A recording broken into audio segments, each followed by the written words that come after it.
Tenemos interesante entrevista esta noche aquí en nuestros estudios. Se encuentra con nosotros la ministra de Ambiente, Patricia Orantes, para hablar de temas medulares e importantes que estoy seguro van a interesar muchísimo, pero quiero darle la más cordial bienvenida, ministra. Muchas gracias por tenerme aquí, Luis. Y bueno, es que hay un tema medular e importante. El pasado 16 de agosto se reúne Guatemala, México y Belice, incluso pues según las reuniones que se abordaron, pero el tema ambiental medular completamente por lo que representa la selva maya, para lo que representa este corredor biológico para los tres países y sobre todo el potencial que nosotros tenemos. ¿Qué resultados positivos ve usted de esta reunión, ministra?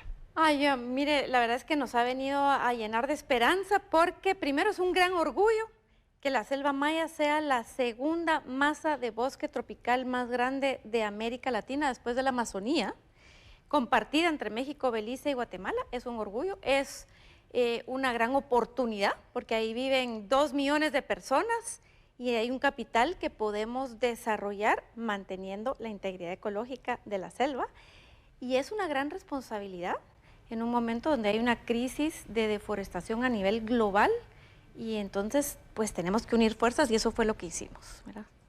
Y tiene usted razón, aquí hay un potencial, pero también una responsabilidad porque ha crecido la población. Nosotros nos sentimos orgullosos de Petén, de nuestra selva maya y de nuestros ancestros, los mayas, que además fueron vitales y siguen siendo también para nuestro país, pero en medio de ese orgullo también existe una preocupación, porque lo de los últimos años ha sido depredación, incendios forestales, falta de inversión. ¿Qué de diferente se puede hacer o cómo rescatar, cómo preservar nuestra selva maya? Mira, lo que pasó el 15 de agosto fue un compromiso de los 3 presidentes hacia sus pueblos y de los 3 presidentes hacia el mundo, decir vamos a unir fuerzas, porque este es un área donde ha habido generalmente poca presencia del Estado. Tierras públicas, son 2.1 millones de hectáreas en el lado de Guatemala de tierras públicas, son las últimas grandes tierras públicas con bosque de los guatemaltecos, pero con muy poca presencia del Estado por décadas. Entonces, pues ahí hay todo tipo de tráficos ilegales, hay también un proceso de inmigración irregular que queremos, que los presidentes también hablaron. El presidente de Estados Unidos, de Guatemala con la presidenta mexicana se comprometieron también a reforzar todo el tema de seguridad en el área, todo el tema de que la migración sea más segura, más digna, más regular, y eso lo que hace posible es generar condiciones para que el Consejo Nacional de Áreas Protegidas, el INGUAT, el Ministerio de Ambiente, podamos trabajar en conservación, porque sin seguridad no podemos trabajar en conservación. Entonces, se están concatenando varios esfuerzos de seguridad, de inmigración regular, de más presencia del Estado. El Ejército está ocupando ya las instalaciones del antiguo pozo Shan petrolero, entonces va a haber mucho más presencia de seguridad y eso nos va a permitir empezar a hacer el trabajo de conservación. Y bueno, cuando se habla de conservación vemos una enorme cantidad de especies, de flora y de fauna también, que hay un enorme compromiso. Sé que el CONAP tiene mucho que ver en esto, pero también el Ministerio de Ambiente, que es el rector de la materia. ¿Qué esperanzas hay? ¿Cómo está realmente la situación hoy por hoy? La mejor manera de cuidar la diversidad de especies es manteniendo su casa. No es ni el tráfico de especies ni la cacería ilegal, no. Es la deforestación, los incendios, que van dejando a todas las especies sin hogar. Entonces lo que queremos es crear las condiciones para que la selva maya no solo empecemos a recuperar más bosque y a cuidar el bosque que ya tenemos compartido. Son alrededor de 5.6 millones de hectáreas entre los 3 países. Guatemala está poniendo la mayor parte, 2.6, y así es que va a ser un esfuerzo de varios años, pero ya empezamos.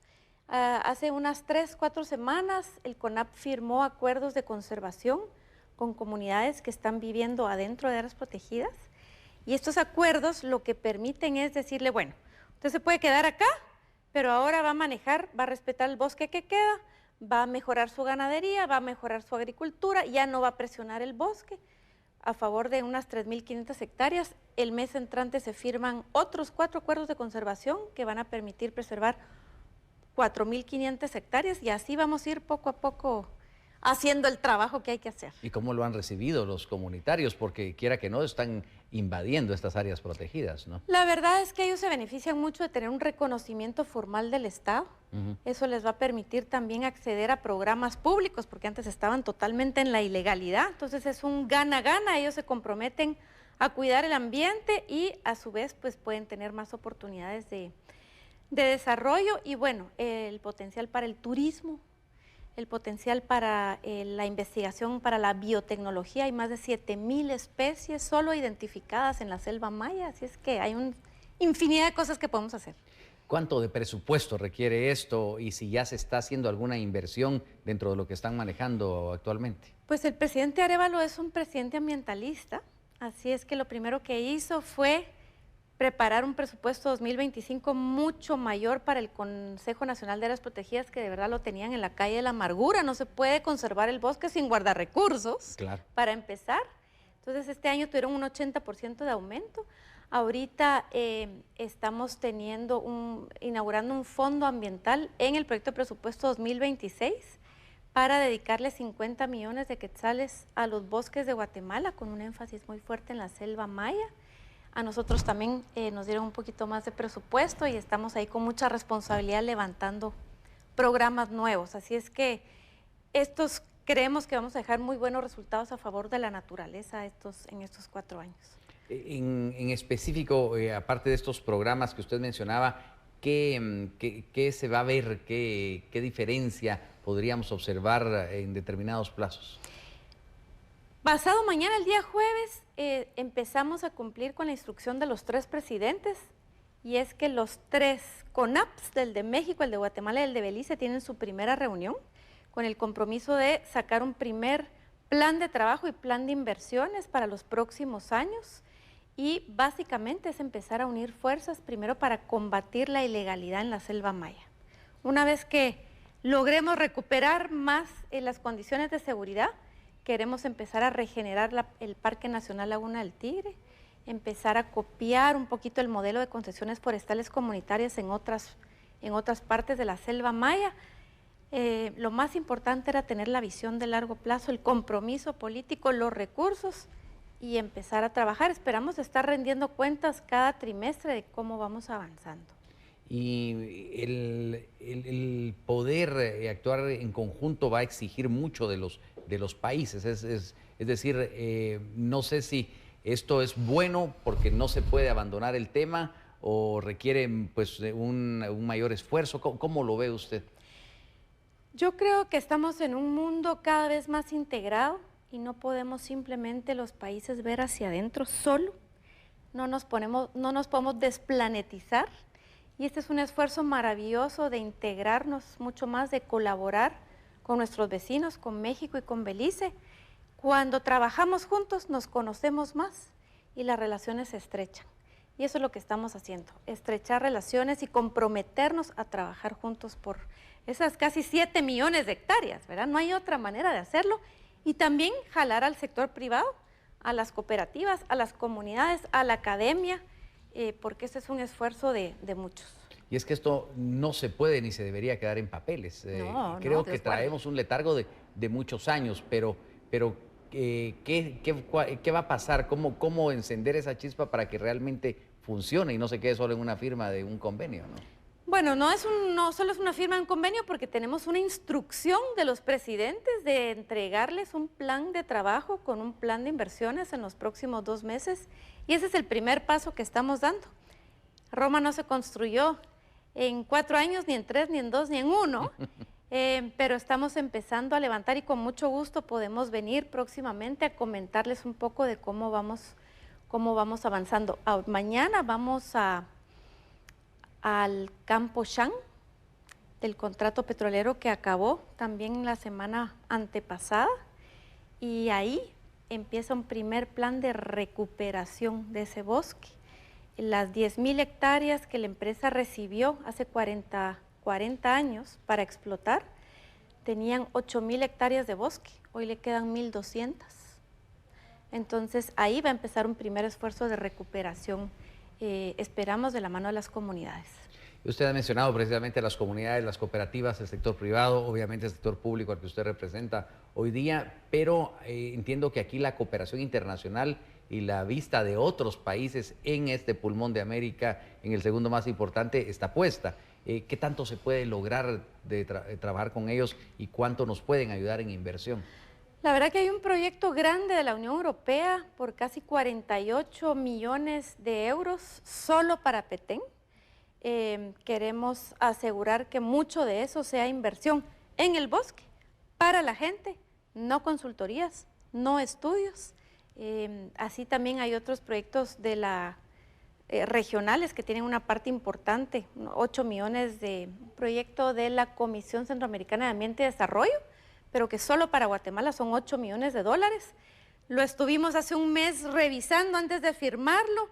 Traía un montón de estudios, un montón de consultorías, un montón de diagnósticos. Dijimos, para afuera, queremos que el 80% de esos recursos se vayan a conservar el bosque. Entonces, estamos haciendo un gran esfuerzo por reorientar muchos recursos a las comunidades que dependen del bosque, porque si ellas viven bien manteniendo el bosque, mantenemos el bosque. Esa es la filosofía. Y bueno, para finalizar esta entrevista, porque podríamos entrar en mucho detalle, es un tema ambientalista tan trascendental, porque Guatemala no solo etimológicamente es tierra de bosques, sino que los hemos perdido y evidentemente necesitamos recuperarlos. Algo se ha avanzado, pero ¿qué quisiera dejarle usted de mensaje? ¿Qué decirle a la audiencia que está pues que seguramente interesada en este tema? A veces nosotros mismos no colaboramos, ¿no? Pero tenemos esa esperanza y nos sentimos orgullosos de nuestra selva. Pues qué bueno que nos sintamos orgullosos y que ahora podemos tener mucha esperanza, porque estamos saliendo de un periodo muy grande de abandono, donde la visión era, bueno, solo en el gobierno pasado se trató de pasar una ley para desaparecer el CONAP, desaparecer el INAVI, y que el Ministerio de Ambiente pudiera controlar todos los permisos para entrar a la naturaleza. Era una estrategia clara de concentrar en una sola persona, en un ministro, la llave para entrar a todo. Realmente era una visión de expoliación, de explotación, de sálvese quien pueda, vamos a sacar la mayor cantidad de riqueza de la naturaleza, y ahorita le estamos dando un vuelco de 180 grados. Eso hay que conservarlo por el bien de los guatemaltecos y del mundo, del clima. Es nuestra responsabilidad y hacia eso le estamos apuntando. Pues muchas gracias por compartirlo. Como usted decía, será bueno irnos viendo de poco en poco para ver estos avances, y les deseamos suerte además, ¿verdad? Muchas gracias. Así que muchas gracias por comparecer esta noche con la audiencia de Noti 7. Gracias, la ministra de Ambiente aquí esta noche en Noti 7, Patricia Orantes, explicando estos acuerdos que se alcanzan con México, con Belice, y que Guatemala tiene que potencializar, y de lo cual pues ha habido mucha noticia, pero era interesante ir conociendo estos otros detalles. Seguimos con más.